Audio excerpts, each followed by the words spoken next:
안녕하세요. 저는 60대 초반 주부입니다. 저는 슬하에 딸과 아들을 하나씩 낳았어요. 첫째인 딸은 졸업을 해서 취업에 성공했고, 아들은 이제 졸업을 앞두고 있습니다.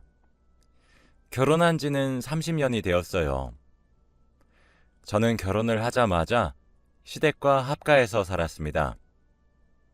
진짜 힘들었어요. 시어머니는 보통이 아니셔서 기상천외하게 시집살이를 시켰습니다. 시아버지는 또 어떻고요? 하도 보수적이시고 가부장적이셔서 찍소리도 못 냈습니다. 그러다가 아득바득 돈을 아껴 겨우겨우 분가를 했어요. 그것도 잠시 시아버지가 암에 걸리셔서 다시 합가해야 했지만요. 시아버지를 제가 8년 동안 수발을 들었어요. 그렇게 시아버지를 보내드리고 나니 시어머니가 아프시더라고요. 원래 지병이 있으셨는데 아무래도 시아버지가 그렇게 세상을 등지시니 시어머니가 병이 나셨습니다. 그래서 시어머니 수발도 들었습니다. 결혼 생활 동안 가슴에 피멍이 수백 개는 들었어요. 괴로운 날의 연속이었거든요. 오죽했으면 저는 시아버지가 돌아가셨을 때 안도의 한숨이 다 나왔습니다. 이제 살았구나 싶어서요. 시어머니도 몸이 아프셔서 모시는 와중에도 제게 할 말 못할 말 구분 못하셔서 그때는 참지 못하고 집을 뒤집어 엎어버렸습니다. 그렇게 저는 시집살이에서 해방되어 평화롭게 살고 있었죠. 시집살이가 오죽 심했으면 제 아이들도 자기 할머니를 싫어합니다. 제 남편은 또 외동이라서 어찌나 자기밖에 모르는 이기주의자인지 마음고생, 몸고생 다 했어요. 그러던 어느 날 남편이 저에게 졸혼을 하자고 하더라고요. 여러분들은 졸혼이 뭔지 아시나요? 요즘 드라마, 예능 이런 곳에서 종종 보이더라고요. 졸혼은 결혼 생활을 졸업한다는 뜻이래요. 이혼을 하는 건 아닌데 서로 따로 사는 거죠. 남편은 저에게 졸혼을 제의했습니다. 본인이 돈을 벌어오는 기계냐며 이제 자기가 번 돈 자기 혼자 쓸 것이라며 딸도 취업하고 아들도 졸업하고 나서 바로 취업할 테니까 셋 다 자기 집에서 나가랍니다. 자기가 돈 벌어서 샀으니 나가래요. 저보고 나가서 제발 돈이라도 한번 벌어서 살아보라고 합니다. 그래야 자기가 얼마나 힘든지 알 수 있다고 말하면서요. 저 있잖아요. 진짜 고생했어요. 독불장군 같은 시아버지 밑에서 온갖 모욕을 들어가며 병수발을 8년을 했고 그 뒤로 시어머니 병수발을 또 5년을 들었습니다. 시부모님이 아프시기 전엔 우리 둘째가 태어날 때부터 심장이 좋지 않아 둘째에게 미친 듯이 매달려서 살았어요. 아들 낳고 나서도 남편에게 육아 한번 부탁하지 않았습니다. 힘들까 봐요. 밖에서 가족을 위해 돈을 벌어오는 걸 제가 잘 알고 있으니까요. 제 결혼 생활 30년 중 절반을 넘는 세월을 누군가를 보살피는 삶을 살았습니다. 제가 그동안 얼마나 다 손에서 놓아버리고 싶었는지 아십니까? 눈 딱 감고 도망쳐버릴까 하다가도 아이들이 눈에 밟혔어요. 둘째에게만 관심이 집중돼서 서운해하면서도 자기 엄마가 최고라고 하는 딸아이의 얼굴과 아픈 와중에도 엄마를 세상 최고로 사랑한다는 아들의 얼굴, 그거 하나 보고 30년을 견뎌왔죠. 이제 좀 여유가 생겼습니다. 아이들도 더 이상 젖먹이 시절이 아니고요. 잠도 제대로 못 자서 마치 귀신처럼 머리 풀어헤치고 뼈가 다 삭아가며 어르고 달래던 시절이 끝나 이제 자기 앞가림을 할 수 있는 나이가 되었고 수발 들어야 할 시아버지도 안 계시고 시어머니 병수발도 끝났어요. 이제 좀 숨 좀 쉬어볼 만한데 집에서 나가랍니다. 저는요, 남편에게 네가 수발 한번 들어봐라 할 대상이 없습니다. 남편은 저보고 돈 벌어보라고 말을 하는데 전 남편에게 뭘 해보라고 말을 할 게 없어요. 저는 결혼 생활 30년 동안 먹고 논 적이 단 한순간도 없었습니다. 오히려 밖에 나가서 마음 편하게 집안일이며 육아며 신경 안 쓰고 돈만 묵묵히 벌 수 있는 남편이 부러웠는데 졸호는 그냥 별거와 다름없더군요. 울고불고 해도 남편은 여전히 졸혼하자고 내세웠고 저는 그대로 집을 나왔습니다. 아들은 아직 취직하지 않아 집에 그대로 남았고 저는 딸과 함께 집을 얻었어요.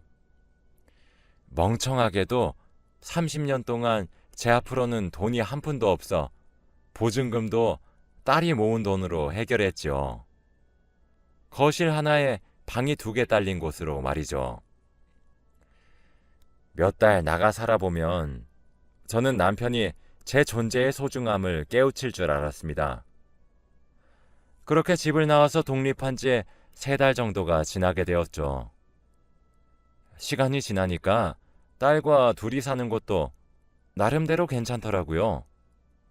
저도 식당 알바를 하면서 용돈도 벌기 시작했고요. 생각보다 자유로웠습니다. 그런데 어느 날 갑자기 아들이 딸과 제가 사는 곳으로 불쑥 찾아왔어요. 그것도 오밤중에 말이에요. 저는 깜짝 놀라서 무슨 일이냐고 다그쳤더니 아들은 제 얼굴을 보자마자 엉엉 우는 겁니다.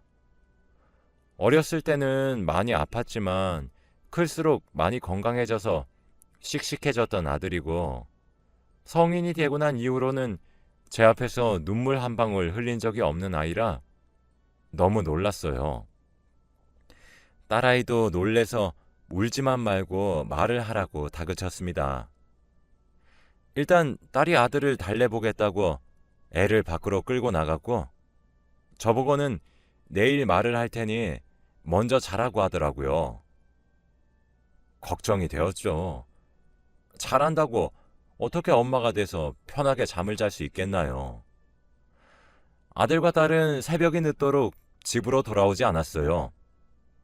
다음 날 딸은 출근하는 날인데도 안 들어오더군요.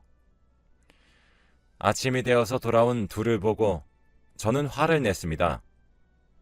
내가 얼마나 너희 기다렸는지 아니? 그렇게 집을 나가고 어쩜 아무런 연락도 받지를 않아? 라며 발을 동동 굴렀더니 딸이 엄마, 할 말이 있는데 일단 얘 재우고 저도 오늘 회사 병가 냈거든요. 저녁에 얘기해요. 라더라고요. 평소에도 항상 어른스러운 제 딸은 차분하게 저를 진정시켰어요. 저는 한숨을 푹 쉬고 알겠다고 했죠. 밥을 차려도 애들은 고개를 절레절레 젓고는 한 방으로 들어가 잠을 자더군요. 그리고 저녁이 되었어요. 아이들이 제 방으로 들어왔습니다. 아이들의 표정은 정말 비장할 정도였죠. 제 예상과 별반 다르지 않게 아이들의 입에서 나오는 이야기는 정말 충격적이었습니다.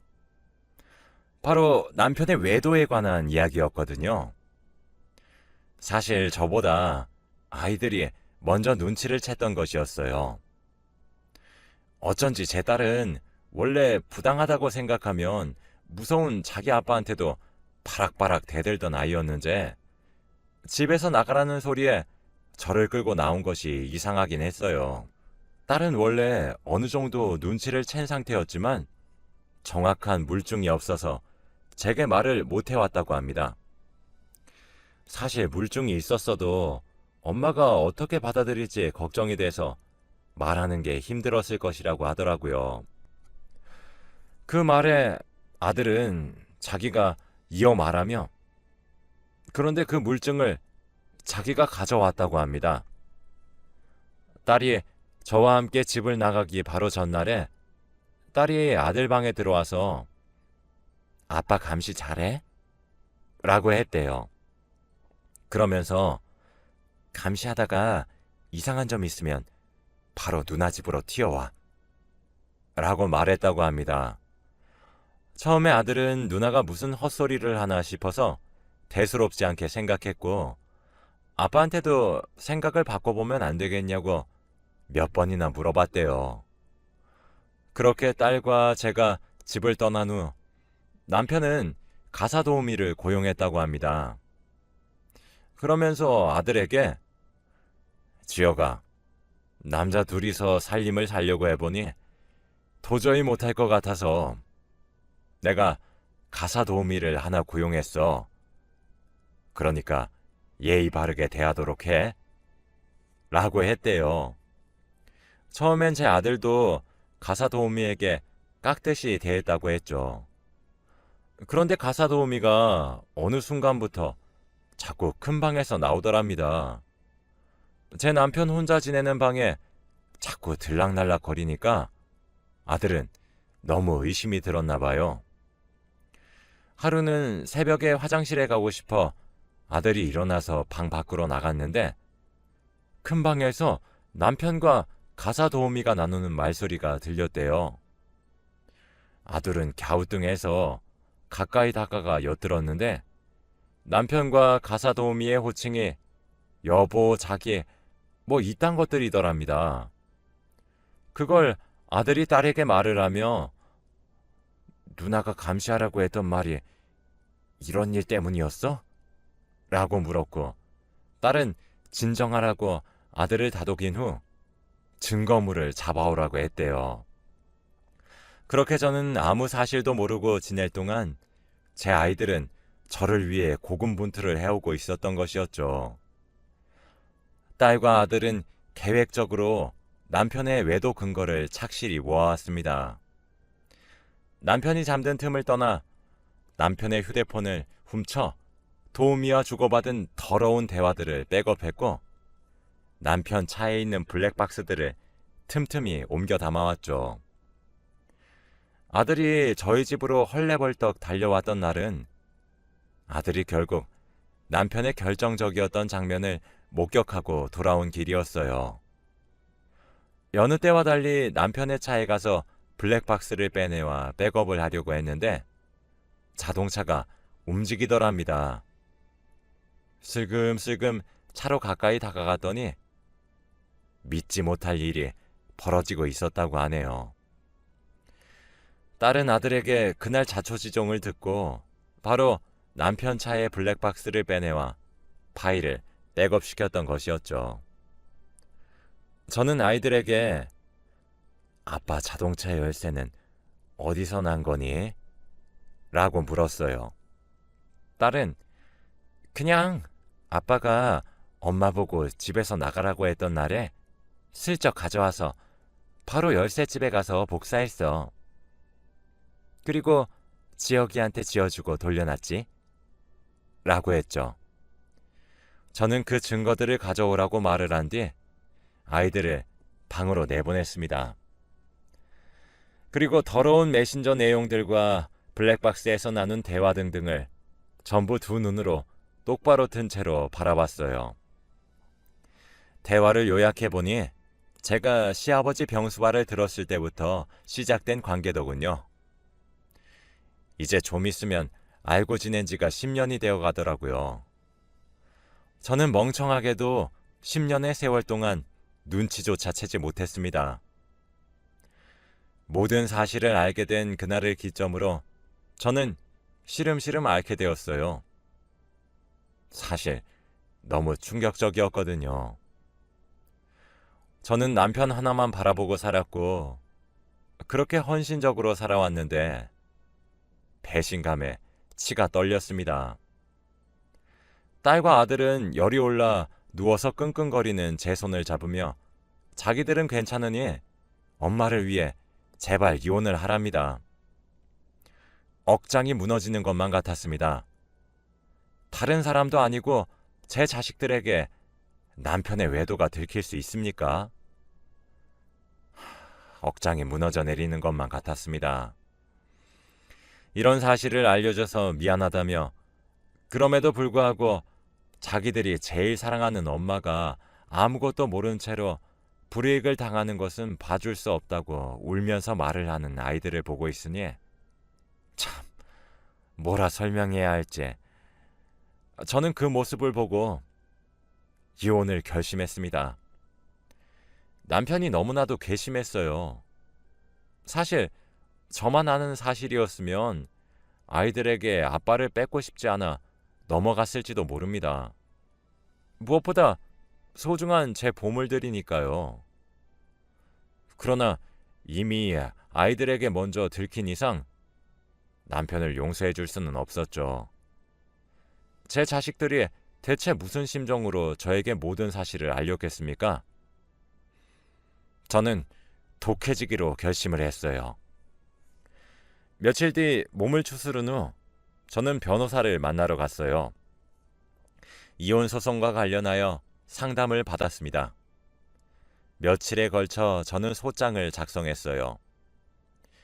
그 후 남편에게 연락을 해서 밖에서 잠시 만나자고 했습니다. 저는 남편을 보자마자 당신 혹시 바람 펴? 라고 물었어요. 다짜고짜 사람 앉기도 전에 무슨 말을 하는 거야? 라고 남편은 딱 잡아떼더군요. 저는 다 알고 왔어. 솔직히 말해. 지금 바람 안 펴? 라고 물으니 남편은 여전히 이 사람이 뭘 잘못 먹었나? 당신 정신 나갔어? 무슨 말도 안 되는 소리야? 라며 오히려 자기 머리 옆에 손가락을 돌리며 저에게 미쳤냐고 물어보더군요. 저는 나 오늘 변호사 만나고 오는 길이야. 아마 며칠 뒤에 당신 앞으로 소장이 하나 도착할 거야. 우리 이혼해. 라고 하자 남편은 잠시 할 말을 잃은 듯 멍하니 앉아있다가 그게 대체 무슨 소리야? 라고 하더군요. 저는 그건 당신이 더 잘 알겠지. 맨날 첫날 당신이 하라는 대로 시키는 대로 육아에 집안일에 시댁을 모시는 것까지 다 해주니까 내가 만만했니? 내가 우스웠어? 짐승도 은혜는 안다는 말이 있어. 다른 사람도 아니고 어떻게 당신이 날 두고 바람을 펴? 결혼하자는 것도 결국 집안으로 그 가사 도우미 들이기 위해서 만든 핑계거리잖아. 라고 소리쳤습니다.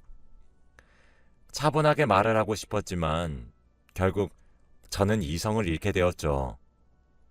남편은 두 눈이 커질 대로 커진 채로 저를 바라보고만 있었어요.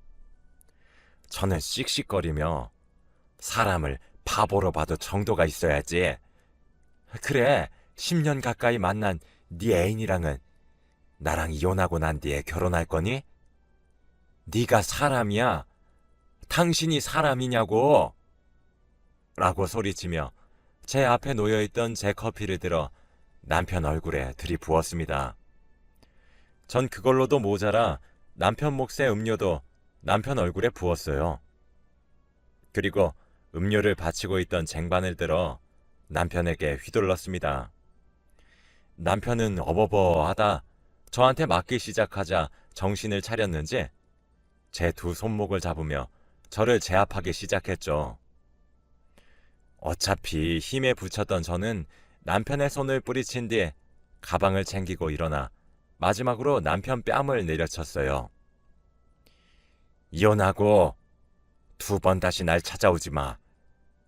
당신 외도 알려준 사람들이 누군지 알고 있어? 당신 자식들이야. 알아? 네가 염치가 있고 쪽팔린 거 알고 있으면 내 앞에도 자식들 앞에도 나타나지 마. 라고 쏘아붙이고 저는 휙 뒤돌아서 집으로 돌아가 버렸습니다. 집으로 돌아가는 길 30년 동안 공들여서 만든 탑이 와르르 무너지면 이런 기분일까 싶더군요. 억장이 무너지다가도 슬펐고 눈물을 펑펑 흘리면서 소리내어 울다가도 화가 치밀었습니다. 그렇게 저는 남편과 이혼을 했어요. 제가 결혼 생활을 30년 유지해왔고 제가 아이들의 육아와 가사를 전담해온 점, 시어머니와 시아버지를 합쳐 총 10년이 넘는 세월을 병수발을 들었고 남편의 외도로 인한 이혼 소송이고 그 모든 증거들이 뒷받침되고 유책 배우자가 남편인 점을 근거로 이혼에 성공했습니다. 저는 완벽히 승소했고 재산 분할 또한 제 기여도를 인정받아 5대5로 분할받을 수 있었고 거기다 남편에게 위자료도 받을 수 있었습니다. 저는 거기서 끝내지 않았고 가사도우미에게도 소송을 걸어 위자료를 받아내었습니다. 남편과 가사도우미 둘 다 오랜 세월을 속여온 점이 괘씸했는지 저와 변호사님이 생각했던 액수보다 더 큰 액수를 받게 되었어요. 그렇게 30년 넘는 결혼 생활을 종지부를 찍었습니다. 저는 분할받은 재산과 남편과 상간녀에게 받아낸 위자료들을 가지고 아이들과 함께 살 새로운 아파트를 하나 구했어요. 딸과 아들 또한 자기 아빠가 제대로 사랑을 주지 않아 애착관계도 없으니 미련 없이 저와 살기를 택했고 아빠와는 연을 끊고 없는 사람 셈치겠다고 했다더군요. 남편은 자신의 인생이 파탄이 나서야 자기 잘못을 뉘우치기 시작하더군요.